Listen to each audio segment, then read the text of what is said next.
How's it going, guys? It's C-RadTV at the NXT review from January 2nd. Let's jump right in it. This is the NXT recap show for 2018.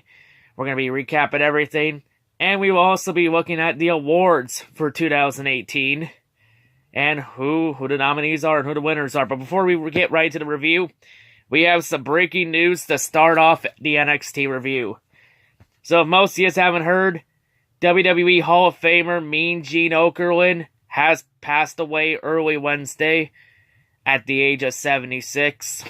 For anyone who doesn't know, he's one of the best interviewers in all of sports entertainment. You know, the interviewer from the 80s and 90s, he's interviewed the likes of Macho Man, Hulk Hogan, Andre the Giant, pretty much every WWE wrestler in the 80s or 90s worth a damn. And was even on WCW at one point. A legend, truly. For anyone who's wondering the cause of death, well, there wasn't really a true cause of death. But according to Gene's son, Gene was in the hospital the last couple weeks, because he had to get 3 kidney transplants the last couple weeks. So odds are he probably passed away from the pain of it. Because, when you get older, your body tends to shut down. A lot of the functions in your body tend to shut down. And I guess, maybe Gene couldn't take the pain of a failed kidney and just passed away as a result of it. I think that's probably more than likely. Or maybe something else. Usually the average shelf life for a wrestler or anyone in the wrestling business is around the 70s. He's age 76 because we've seen a lot of Hall of Famers pass away in their 70s or earlier. It tends to be around 70. Like Dusty Rhodes was 72 when he passed away. Roddy Piper was 70 when he passed away. Usually that's the average shelf life of 70. But yeah, rest in peace, Mean Gene Okerlund. I did have there was a chance for me to meet him back at Niagara Falls Comic-Con in 2017. I didn't do that. I instead chose to meet Sting. I should have took the chance to meet Gene Okerlund that day. Missed opportunity. But hey, you know what? Let's not start this NXT review off sad. Let's restart and get back to it. Alright, so to the NXT recap show. So pretty much this entire match, we're just looking back at a lot of the big matchups that happened during NXT in 2018. Because 2018 was a big year for NXT. Very successful year for them. A lot of great matches. So we're going to start off. The awards. The awards are revealed throughout the show. I'll go over the awards at the end of the review. But yeah, let's just start off. So, first off, we replay the 6-man ladder match for the NXT North American title at TakeOver New Orleans in its entirety. This matchup consisted of Lars Sullivan, EC3, Ricochet, Adam Cole, Velveteen Dream, and Killian Dane from Sanity. If you want a full recap of this match, just watch my NXT TakeOver New Orleans review. You can find that in the WWE pay-per-view reviews playlist. I also have a reactions video to New Orleans, so you get my reactions to that match. It's in the reactions playlist. You'll find that there. So yeah, then after that, we then take a look back at the unsanctioned match at TakeOver New Orleans between Johnny Gargano and Tommaso Ciampa, which was a very good match. If you want my recap and reactions to that match, watch the TakeOver New Orleans review and the TakeOver New Orleans reactions. So then after that, we then take a look back at the Aleister Black versus Tommaso Ciampa match. First off, though, we take a look back at Andrade Cien Almas versus Aleister Black for the NXT Championship at TakeOver New Orleans. Again, watch the TakeOver review and the TakeOver New Orleans reactions to find out, hear my thoughts on that match. Then after that, we then look back at Aleister Black versus Tommaso Ciampa for the NXT title at an NXT taping on July 20 for the episode on July 25th. And we all knew this spoiler was happening because guess what WWE did during that? they decided to spoil it and get that stupid notification on the WWE app that says, "Spoiler alert! Title change happened at NXT taping. Tune in this day to find out how." It's like WWE, word of advice. If you're ever gonna try and shock, swan, surprise people, don't spoil the outcome on a taping. Plain and simple. Like, by spoiling it, you take the unpredictability out of it. Because then anybody that reacts to it after finding out, the reaction's gonna be fake. But yeah. So then after that, we look back at the entire case throughout the summer. The unsolved mysteries to find out who attacked Aleister Black, the most popular series throughout the summer into the fall, where we find out that Aleister Black's attacker was Johnny Gargano.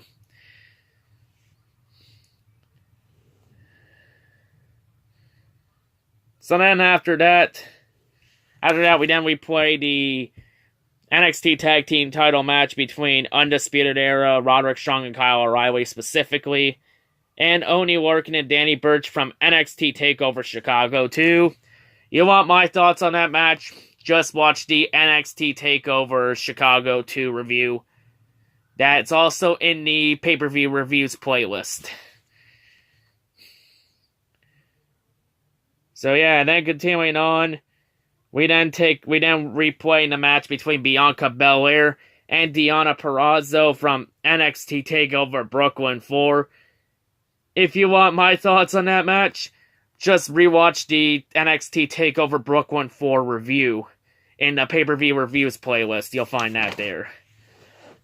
So yeah, then after that, you would then forget that there was a match still happening tonight throughout this episode. So yes, only one match, but it's the main event. So after that, we then go back to our main event. Matt Riddle versus Cassius Ohno. Can Cassius last longer than 6 seconds? So to this match, highlights of the match. And since I said highlights, you know this match was actually longer than 6 seconds then. So highlights, Matt's running elbow in the corner. 2 of them to start off the match were good, along with his exploder suplex and his running senton. Cassius's release suplex is good, along with his head toss followed by a rolling senton. Cassius's Madman drop was good. Matt's German suplex is good. Matt's really showing his feat of strength. Matt's it kicks were good too. I'm not sure if call them the it kicks or the bro kicks. You know, we'll call them the bro kicks. It's just Daniel Bryan's yes kicks, but they're Matt's now. Cassius's pump knee was good, along with his jump kick. Cassius's 2 jumping sentons were good too. To the match ending, Matt walks in the bro mission on Cassius to get the tap out victory. And yes, I did time this match. So this match lasted 6 minutes and 4 seconds. So Cassius went from 6 seconds to 6 minutes. Coincidence? I think not. So then after the match, Matt goes and offers Cassius a bro fist bump, or a bro fist. But then Cassius walks away and leaves him hanging. Then Cassius goes and walks back to the ring. Cassius gets in, and then Cassius offers Matt a bro fist. And as Matt's about to go and accept it, Cassius gets up, and then attacks Matt for post-match assault. It go outside the ring. Cassius would throw Matt into the stairs 3 times. Matt then hits the rolling elbow on Matt Riddle. And then Cassius grabs Matt's fist and then does a fist bump to pretty much knocked out Matt Riddle. And then Cassius walks away.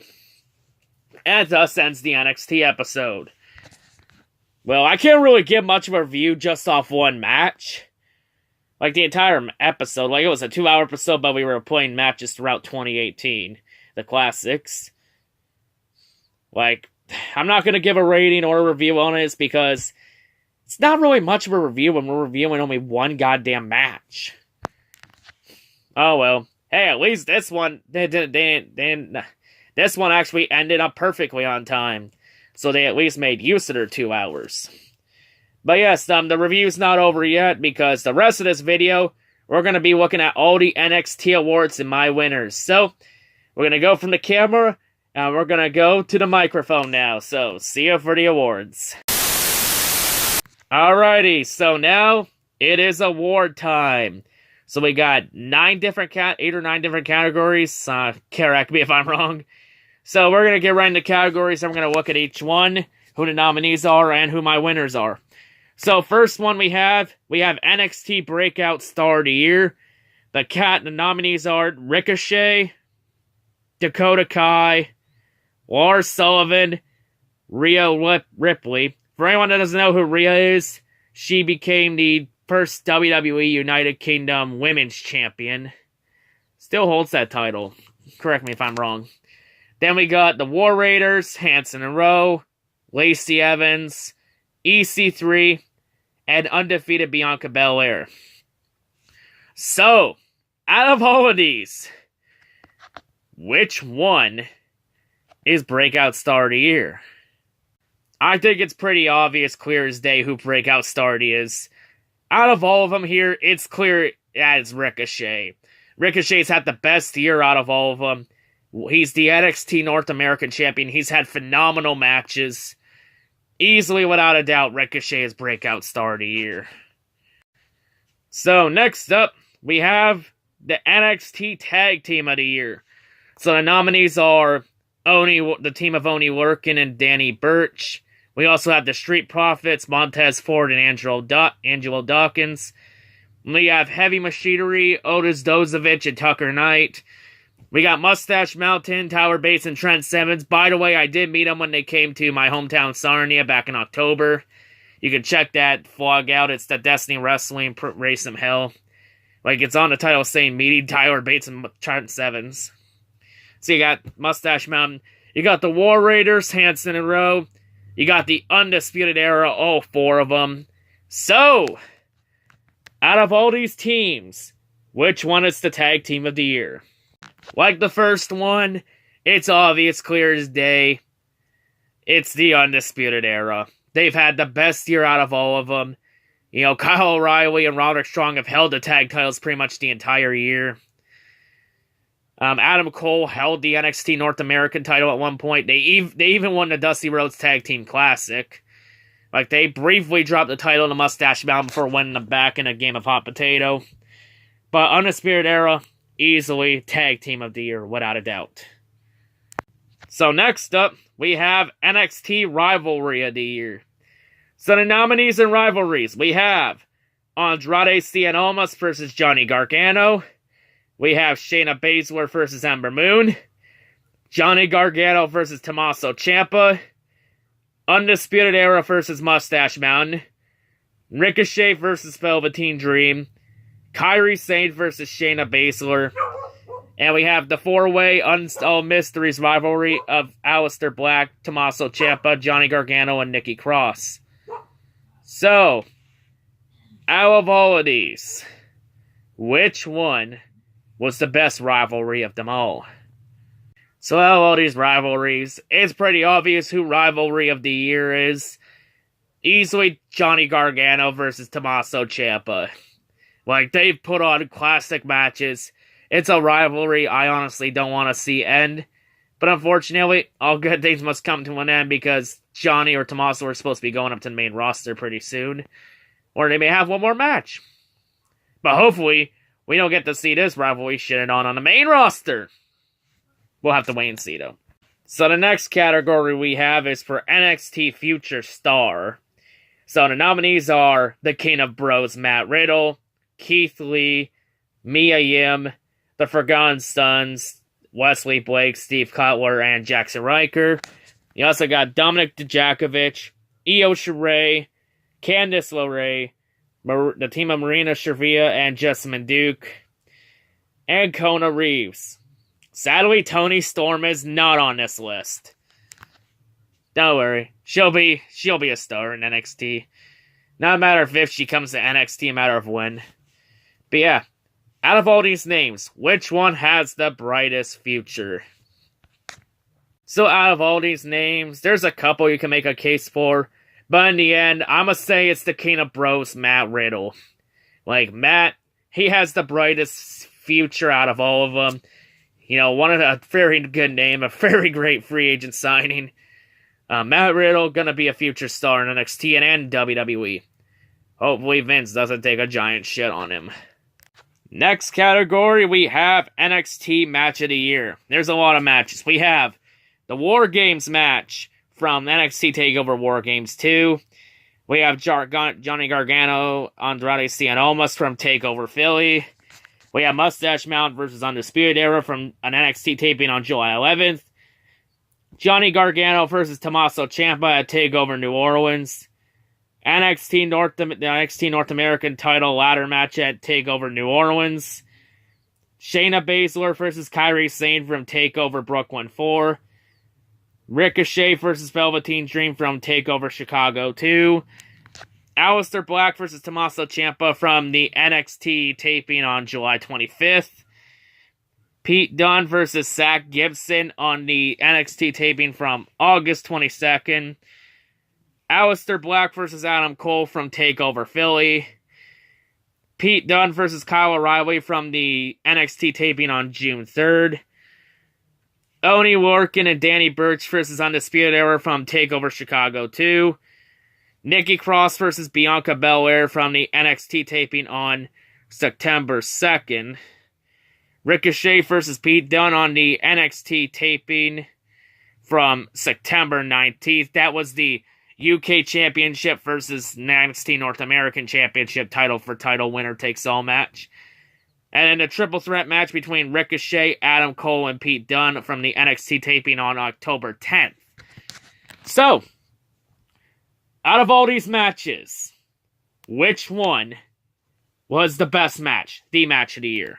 So for this one, I'm going to sound a little biased, but you can make a case for a lot of these matches, but in the end, I'm going to go ahead and say that I'm going to pick the War Games match. One reason is that usually all these other matches, it would take me probably 1 page of notebook paper to write all the highlights and notes down from it. Everything that happened in it. For the War Games match, I needed close to 7 pages of notebook paper just for that match alone. And that match took me 10 minutes to review. 10 minutes to review one match. That's fucking crazy. So yes, sound a little biased here, but I'm gonna go and say the War Games match. It was actually a great match. Like there was a lot of these matches, if you want to, a lot of these matches you could show somebody if they want to try and get someone in wrestling. But I'm gonna say, that match is Match of the Year. So next category we have is for NXT Male Competitor of the Year. So our nominees are Tommaso Ciampa, Johnny Gargano, Ricochet, Aleister Black, Velveteen Dream, Andrade Cien Almas, Adam Cole, and Pete Dunne. A lot of them are all talented, but which one's the most talented of them all? That is the big question here. Which one it will be? So I'm going to go on and I'm going to say that I'm going to have Tommaso Ciampa. Tommaso is easily the best heel on the roster. One of the best heels WWE's had in a very long time. He's better than The Miz. That's for sure. When you get the crowd to chant, "Fuck you, Ciampa," to you, you know you're doing your job as a heel right.